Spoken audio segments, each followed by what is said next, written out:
Hi guys, just going to go through a running session we put together for your viewing today. Currently in a phase with our clientele and particularly with our athletes, we have a lot of guys coming in and out of different seasons. Footy guys are currently in season. Guys who are going after the draft need to come out of their season, get ready for the draft or the combine if they're lucky enough to get asked to go. Cricket guys are beginning their work, so they're beginning to get into what they need to do for their seasons. Baseball guys, if they're in the States, will come back in the next 8 to 9 weeks, and then they'll need to go through almost a mini pre-season once they've come back from the States, healed up to go again. Our Australian baseball guys, they're ready to go for an October-November start, so their club ball season starts in October. Similar to cricket, we need to get these guys up and moving, fit and fast if we can. So the session we've got is working in patterns today. So it's more, last week you saw a longer linear session designed at top line speed, can be manipulated for pure speed, can also be manipulated for conditioning as well. And you can place that in a couple of different components across a program. This one is far more foot orientated. So you'll see here, there's markers in a grid, and pretty much we go by 10 metres, there's little 5 metre ones, but they're just a run off so we don't crash into anything if you're fast enough to crash. And laterally we're looking at 9 metres on each of these two different planes. You'll see we went through a lot of activation drills, getting your foot dexterity moving, all about ankles and toes, hip mobility, because the idea is to run low and run quick and be powerful. These particular sessions I use in probably 3 different ways. Someone who really isn't the greatest or the most agile of mover, I'll actually put this together as a designated session for them. It's quite taxing, it's quite hard on the legs as well. So if you are new to the gym or you're been out of condition for a little while, coming out of a season, I find it's good to keep as a standalone session.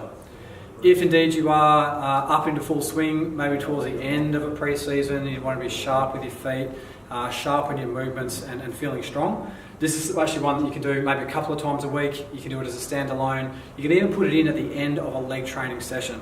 So as silly as that sounds, when you're potentially gassed out and you are fatigued, working in these patterns under fatigue actually does increase your dexterity, increases your awareness and your performance and awareness of your body when you are under fatigue, which is pretty important if you look at all the different sports that we play. So basically what we do, we look at different grids, we work at some straight lines, and then we look at some different patterns. So we'll start at the end and work back. The worst, terrible, finisher, and my friend Alex is in there as well, who'll tell you, is the M run, where we go through here on 20 metres, you cut to the middle for another 10, round the marker, come back to the top, and finish off here. You've got 3 different cuts or 3 different turns, depending upon what you want to call them. Angles are about a 30 to 45 degree angle on the turns. Takes a fair bit out of you, but from here to here at 20, hopefully you're up to top speed. So you do have to work really hard to actually decelerate, not too much. Get around the marker as best as you can in a low, strong position. Straighten up, take your inertia here, low turn, take it here again, low turn, and then hopefully you can accelerate back up to top speed as you go. Generally the set takes about 15 to 20 seconds depending how fast you are, which is in a really lactic or anaerobic zone, so you'll find yourself quite heavy in the legs. This particular one we work on generally about pen's not working, about a 1 to 4 work rest ratio. Okay, so I mean, you can even take it out longer over 60 seconds to 90 seconds if you're going with your maximal efforts. Okay, a couple of other patterns that we run today is just starting in the middle. We did some different cuts, so we worked on 20s, worked on 10s, sorry, cutting left, cutting right. Same pattern again, full 20, cut in a 45 degree angle, another 10 metres across that way, about a 45 degree if you look at the angles. It's quite a tough turn. Okay, again, 20 metres, full pace, low, staying low so you don't have to go from high to low to make the turn. Take as much momentum as you can around the turn, bound out, try and get to a full extension so you can finish off nice and easy. Then we started adding a little bit of lateral work.